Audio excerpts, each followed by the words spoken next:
font l'actu et ils sont sur un GFM. 7h45, l'invité du jour. Direction Néry-les-Bains avec nos invités. Ce matin au pavillon du lac, ce samedi, se déroulera une journée de sensibilisation à différents syndromes, des maladies rares en fait. Syndrome Ehlers-Danlos hypermobile, trouble du spectre de l'hypermobilité. Alors comme ça c'est un petit peu compliqué, mais justement les 10 minutes qui viennent vont nous permettre d'en savoir plus sur ces maladies. Je précise que c'était une journée de sensibilisation donc organisée à l'échelle nationale par l'association CED 1+, qui aide les personnes atteintes de ces maladies. Que cette journée de sensibilisation elle a eu lieu à Bordeaux l'année dernière, qu'elle aura lieu à Paris l'année prochaine. Donc c'est un rendez-vous important évidemment avec la présence ou l'intervention en tout cas de nombreux médecins. Pour en parler avec nous ce matin, Elodie Le Guenec-Polavini, bonjour. Bonjour. Responsable de la région Aura pour l'association CED 1+, et puis une bénévole au sein de cette association, Elisabeth Deguy, bonjour. Bonjour. Merci à toutes les deux en tout cas d'avoir répondu à notre invitation. Je le disais, CED, HSD, c'est vrai que c'est pas évident, syndrome Ehlers-Danlos hypermobile, trouble du spectre de l'hypermobilité. Ça veut dire quoi concrètement? Vous avez 2 minutes, c'est parti, on est parti. Le syndrome d'Ehlers-Danlos, c'est une maladie qui touche tous les tissus conjonctifs, donc on va dire le collagène du corps. Ça touche plus de 80% du corps, donc les muscles, les tendons, etc. J'en passe. Après HSD, donc c'est le spectre de l'hypermobilité. C'est en gros la même chose, c'est juste un score qui est différent, enfin des scores qui sont différents, mais en général c'est exactement la même chose. Faut pas vous poser de questions. C'est la même chose qu'un CED. C'est pour ça que c'est regroupé un petit peu en fait, voilà, c'est ça. C'est juste que, effectivement, c'est encore, on commence à connaître de plus en plus, mais il est important aussi qu'on en parle pour pas que les patients soient seuls et se sentent seuls. Voilà. Mais en fait, c'est un syndrome d'Ehlers-Danlos. Voilà, syndrome Ehlers-Danlos, d'où le diminutif CED en fait. Vous en êtes atteinte, donc concrètement, comment ça s'est manifesté? Comment on sait qu'on est atteint de cette maladie? Alors, c'est un ensemble de symptômes qui se font. Après, c'est pas parce qu'on a certains symptômes qu'on a un syndrome d'Ehlers-Danlos. Le syndrome d'Ehlers-Danlos, à la base, il existe 14 types de syndrome d'Ehlers-Danlos. Il y en a 13 qui sont identifiables génétiquement parlant. Un seul ne l'est pas encore, qui est donc l'hypermobile. Donc, ça se manifeste avec des problèmes cutanés. On a aussi une élasticité de la peau, puisque à la base, Ehlers et dans l'os sont 2 dermatologues qui ont découvert cette maladie. Ensuite, vous pouvez avoir des problèmes intestinaux, des problèmes d'hyperlaxité, puisqu'on a pour plusieurs l'hyperlaxité qui rentre en ligne, d'où l'hyperlaxité, enfin l'hypermobilité, avec des scores, donc le score de Beaton, qui là vous permet de savoir exactement. Donc c'est des choses qui sont faites au centre constitutif de Clermont, avec le docteur Pontier, qui elle est la référente sur cette maladie, ainsi que le spectre de l'hypermobilité.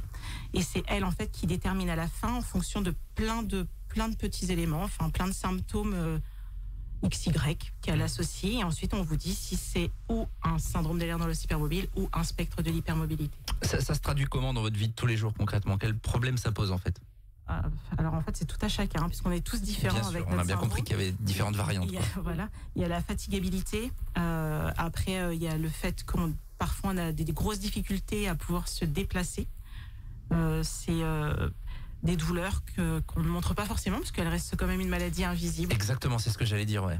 Donc voilà, ça se voit pas. C'est vrai que des fois vous pouvez voir quelqu'un debout le matin, mais en fauteuil roulant l'après-midi, ou avec des cannes. Vous pouvez voir des gens avec des orthèses pour éviter tout ce qui est luxation, subluxation, parce qu'il y en a énormément. Ça veut dire que la moindre chute peut peut entraîner des complications et des blessures assez sévères, quoi. Oui, entorse, luxation, subluxation, pour certains des fractures. Voilà, c'est vraiment en fonction de tout à chacun. Bon, vous le disiez, c'est un peu compliqué évidemment parce qu'il y a différentes variantes. L'intérêt, on va en parler un peu plus longuement là dans les minutes qui viennent, mais d'une journée comme celle de samedi, c'est de faire connaître finalement et de parler aussi des avancées, peut-être des traitements. Oui, il y a ça, et puis il y a aussi le fait que ça permet de faire un maillage avec tout le monde, c'est-à-dire que les patients peuvent échanger, c'est un moment de convivialité où ils peuvent échanger aussi avec tous les intervenants qui sont présents, donc que ce soit médecins, mais aussi kinés, ostéopathes, ostéothérapeutes. Voilà, les patients peuvent échanger avec les médecins peuvent échanger entre eux, avec tous ceux qui seront présents dans la salle, puisqu'il y aura aussi des stands pour montrer certains éléments, comme tout ce qui est orthèse en carbone. Il va y avoir aussi sur les fauteuils, etc. En fait, ça permet un bon moment d'échange entre tous. Bon, on va en parler dans un instant, mais je voulais aussi me tourner vers Elisabeth de Guigui, donc qui est avec nous ce matin, qui est bénévole. Vous connaissiez, vous, cette maladie ou pas du tout? Vous êtes vraiment comment vous êtes engagé dans cette association en fait? Eh ben, je travaillais la semaine de l'Allier à cette période et j'ai rencontré Elodie justement parce qu'il y avait eu une manifestation pour soutenir justement cette cause-là. Bien sûr. Et durant tout l'entretien qui a été très assez long et profond, je me suis dit mais c'est vrai que c'est pas connu, je l'ai pas forcément. Pourquoi on n'adhère pas? Non. D'accord. Donc c'est aussi pour une ouverture. Elle m'a emmenée aussi à Clermont-Ferrand et là j'ai vu aussi les gens atteints, les enfants atteints, les conséquences aussi de cette maladie.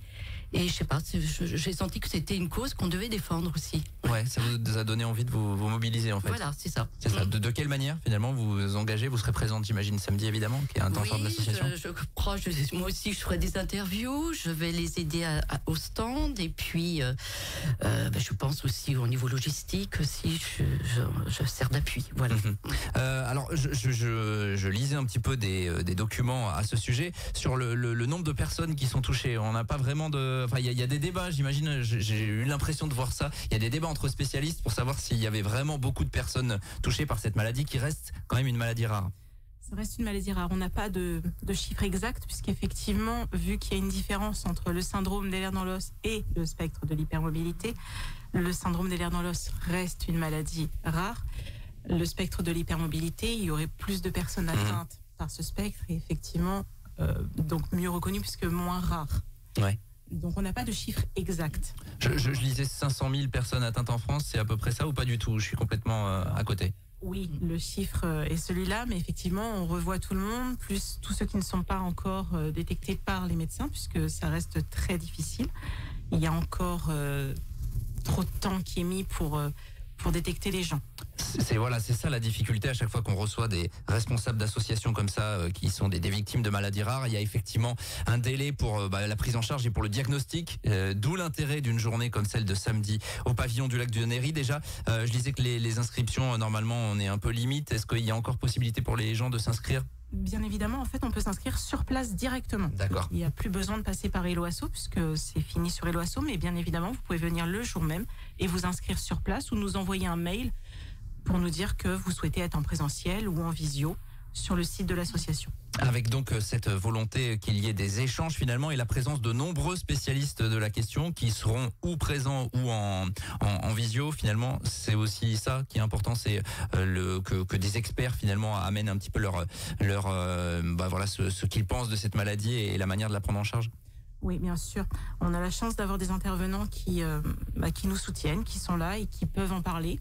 On aura l'ergothérapeute du CHU Estin qui vient directement pour expliquer un peu les apports en ergothérapie sur le syndrome, mais pas que, sur beaucoup d'autres choses, puisque c'est un apport très important dans la vie de tout le monde et de tout à chacun. Il y aura aussi une pédiatre qui sera là, le docteur Bénédicte Maisonneuve, qui viendra parler par rapport aux enfants. On aura des orthoprothésistes, on aura un ostéopathe, une ostéothérapeute, les médecins référents en visio qui ont fait une vidéo justement pour que vous puissiez suivre un petit peu ce que c'est, etc. Et plein d'autres personnes avec des stands aussi. Ouais, des stands, c'est-à-dire qu'on peut aller s'informer librement, c'est ça? Voilà, en fait, les intervenants, à la fin de leur intervention, auront un stand et pourront répondre à toutes les questions que les gens se posent. Sur le bassin Montluçonnet, vous avez beaucoup de membres. Il y a des personnes qui sont adhérentes du coup à l'association, qui sont victimes de cette maladie? Alors, les adhésions sont un peu compliquées, mais après, oui, il y a du monde. Enfin, on a quand même quelques adhérents et qui se déplacent. Après, sur la région Aura, on en a de plus en plus. Ça commence à mieux se connaître aussi. On essaye d'essayer de faire connaître. Oui, voilà, c'est ça, de sensibiliser beaucoup plus, etc. Bon, c'est important également parce que j'imagine que il faut parfois montrer patte blanche et qu'il faut faire reconnaître la maladie et qu'il faut en parler. Finalement, l'objectif c'est d'en parler. C'est d'en parler et c'est surtout de montrer aussi aux personnes qu'elles sont pas seules, alors atteintes ou pas, parce que faut pas oublier les aidants parce qu'on les oublie souvent, mais qui ont une part hyper importante dans la vie des patients. Et du coup voilà, ils sont pas seuls et le jour J, là, justement, il y aura aussi des aidants. Il y a des bénévoles qui sont présentes, qui nous aident tout le temps. C'est au pavillon du lac, je l'ai dit tout à l'heure, 9h, midi et demi et 14, 17h. C'est évidemment ouvert à toutes les personnes qui souhaitent bien en savoir plus sur ces maladies-là. Elisabeth Deguy, donc vous serez présente, important d'échanger. Oui. Et vous trouvez, j'imagine, des gens attachants peut-être, qui font pas de bruit mais qui sont là et qui vivent avec cette maladie-là. Oui, et puis il faut reconnaître qu'elles ont une dynamique incroyable. Alors, quelquefois la maladie peut faire peur, mais non, franchement, venez. Je crois que vous le regretterez pas. C'est le message en tout cas ce matin qu'on souhaitait faire passer, cette journée de sensibilisation organisée par l'association CED 1+, qui aura lieu à Paris l'année prochaine, c'est ça ? C'est ça. Donc voilà, cette année c'est le choix de Néry-les-Bains dans le très joli cadre du pavillon du lac. Donc journée de sensibilisation au syndrome d'Ehlers dans l'os, hypermobile, aux troubles du spectre de l'hypermobilité. C'est donc ouvert à tous, 9h, midi et demi, 14h, 17h au pavillon du lac. Merci à toutes les deux Merci. d'être passées à notre micro ce matin et bon courage pour l'organisation de cette manifestation de samedi donc à Néry-les-Bains. 7h presque 57 minutes sur RJFM. On est en direct, on revient dans quelques minutes. Tous les matins, 7h45, l'invité du jour en direct sur RJFM. Retrouvez l'invité du jour en podcast sur rjfm.net et l'appli RJFM, mais aussi en replay vidéo sur YouTube et Facebook. RJFM.